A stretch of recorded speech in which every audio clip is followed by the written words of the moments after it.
kind of the most interesting play of the game. It was good that it didn't turn into a shit house, okay? And you guys didn't technically do anything wrong. But on that strike 3 with less than 2 outs with the bases loaded,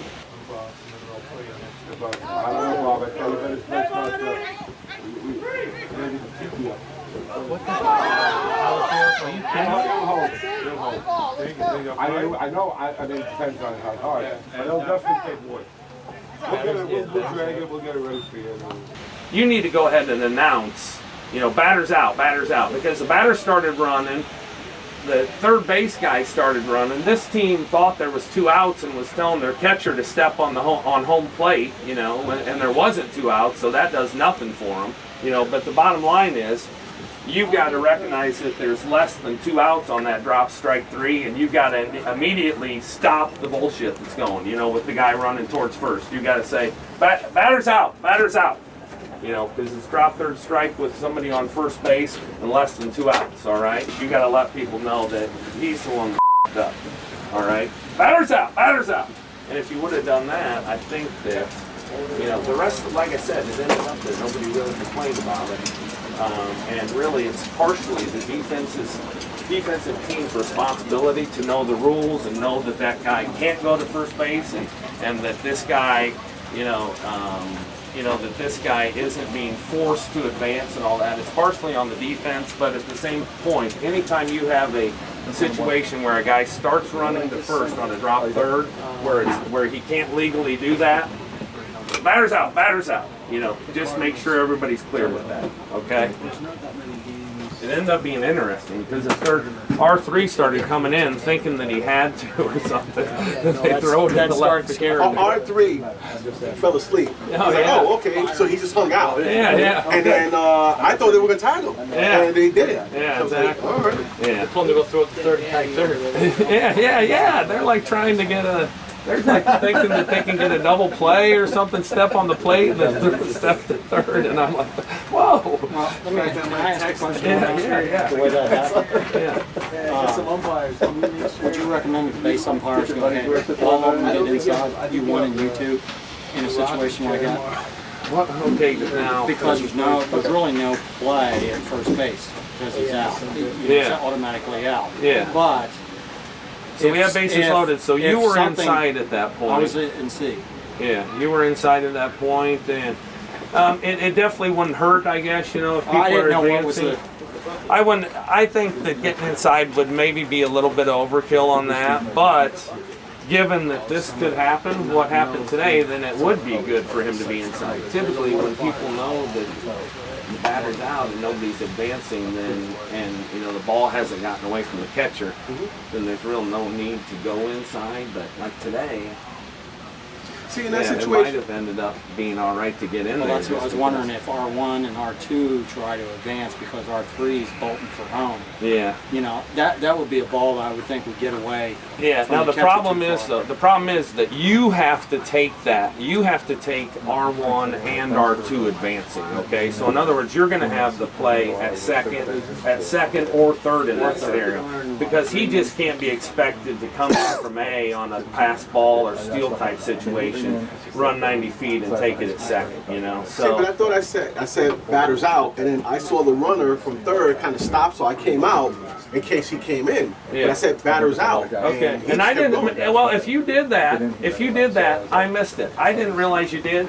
But even to further prove my point, if nobody's hearing you, then you gotta batter's out. You gotta really sell it. You know. So everybody knows on the. You know. So we stop that before something happens that gets crazy, and then, you know, the coach is going to come back, even though it's not legally your fault, or not legally, but you know what I mean. Within the rules, it's not your fault. It's not something that, you know, nothing in the rule says if the umpire doesn't announce clearly and you know, then everybody can run. There's nothing like that, but still.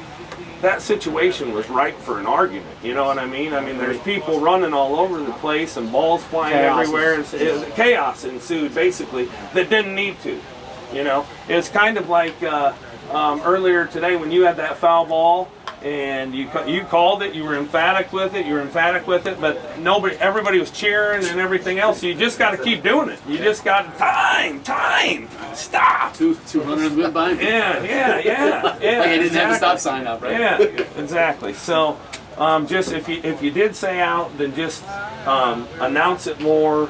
Make it very clear that that runner, he's running, but he has no legal authority to run. You know what I mean?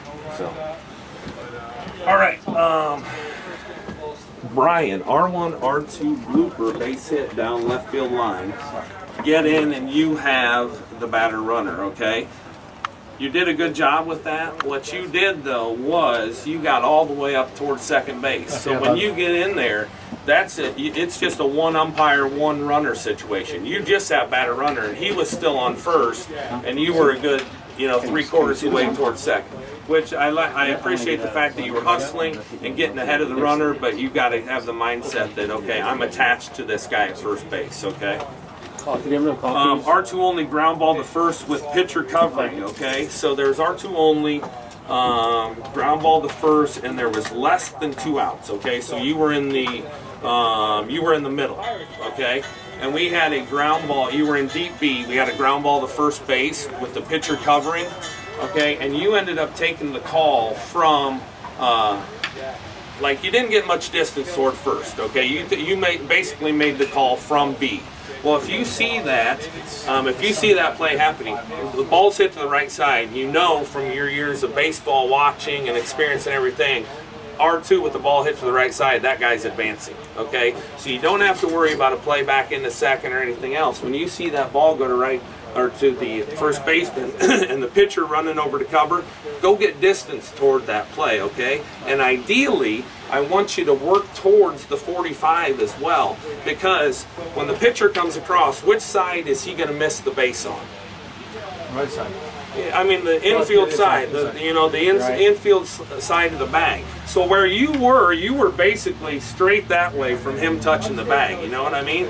So I want you to head towards first, but also towards the 45, and basically peek in to see if he's touching the base. Almost like over, if you can get to maybe 10 feet off of the first baseline, and a little behind the runner here, so you can see if that pitcher makes contact at the base, okay?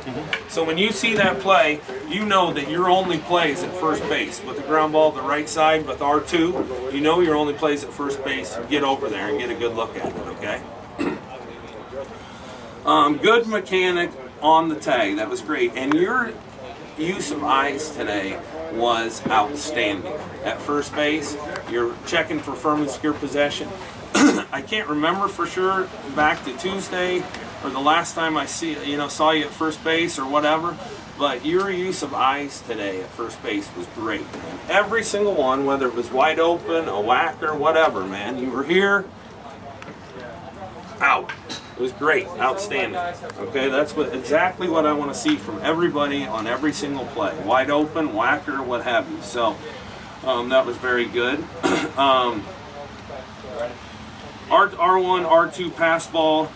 This is the one that I was talking to you guys about the other day. Okay, R1, R2 pass ball. So there is no way, the runners are advancing, and there's no way that there's going to be a play on either of them. Okay. You can immediately get on your horse, okay, and trail your R1, okay, because there's not going to be any play. If it only gets away from the catcher 2 or 3 feet, and then the guy they take off, then you got to stay out of it, because there still might be a play at second base, and that would be Jesse's. But when there's a pass ball with R1, R2, and there's a pass ball like on a field like this, there's no way there's going to be a play. There's no concrete where it's going to bounce back. The fence is 50 feet back, whatever. So you know that you're not going to be running into Jesse's play at second base. So just get right on that R1's hip and, go with him to second. It looks like $1 million. And then at the end of the play, what we have is 2 base runners and 2 umpires matched up with them at both of those bases. Because when Jesse turns and sees you coming in hard, following them, then he knows that he can just bail and get out and get over to third base. You know what I mean? Yes. R2, R3. 6'4", get more distance toward first from deep B. Okay, I gotta remember this play. R2, R3, we have a 6'4", so shortstop to second. Get more distance toward first from deep B. That seems like I've melded together two different situations. One of them sounds like the play that I was talking about earlier where you're from deep B and I needed you to get over towards first base. But R2, R3, the same situation. You just have to recognize when plays are definitely going to first so you can get distance over there. You know, 2 outs, well, it's a little bit different because with 2 outs you're staying at first base. But the best situation that I can think of was the one earlier where we had R2, R3, and a ground ball to the right side, and you know at that point that your only plays at first, you know, or it was R2 only, but you know R2's advancing. You can leave him alone, give him off to Jesse, and get over and get your best look at first base. So, that's all I got, fellas. Any questions? Questions at all? Did a good job with you know, playing through the rain. You know, it never got to be a pain in the ass, but it never got to the point where you lost the field or you know, it was a danger to anyone getting injured or anything like that. So you play through it and did a good job with that. Especially like a field like this where they don't have a full field tarp anyway. You almost got to keep playing, man, because if you know they're going to lose the field anyway. So you just play as long as you can, you know. The dirt's taking the rain really well. Is it? Yeah, it's not soupy at all out there. Good. The grass is slippery. Yeah. You know, one thing with rain situations, it's always good to get together with your partners, you know, between innings and get their feel for, you know, what they think and stuff like that. So anytime, did you guys do some of that today or? On the conditions or? No, Yeah, I mean, and I'm not necessarily talking about, like today we never got to the point where I thought, where it was close to calling it. But if you get a if you get some weather, weather situations are tough. So I'm just saying, lean on your crew a little bit and get their opinion. You know, find out. Well, you know, and if conversely, if you're a base umpire and it's getting soupy out towards first, you know, give him that information. You just want as much information and as much input as you can with rain situations. You know what I mean? So. And do you give that information to the plate umpire? So that he makes. Yeah, exactly. Yeah, that's what I'm Okay. talking about. You know, so I want Carlos to kind of when it gets rainy or whatever, and you know, if the plate umpire is thinking about pulling the trigger, what I'm asking is, you know, it doesn't hurt to get a second opinion or things like that because they're very tough situations, and maybe somebody has more experience with it than somebody else. So it's just good to get heads together on rain situations. You know, now if the skies open up and you know it's a no-brainer, yeah, I'm not going to consult with the other guys first. You know, I'm just going to get them off the field and try to save the field if they have a tarp or whatever. But you know, it never hurts. You know, some supervisors or whatever are big on don't talk to your partners between innings, and well, talking to your partners between innings is great and fine and dandy if you're talking about things that are pertinent to the game that you're umpiring. You know what I mean? The problem arises when guys think that it's a social club after every inning. You know, you're working with your buddies, so after every half inning, you know, there's 2 guys that are standing here on the first baseline chit-chatting.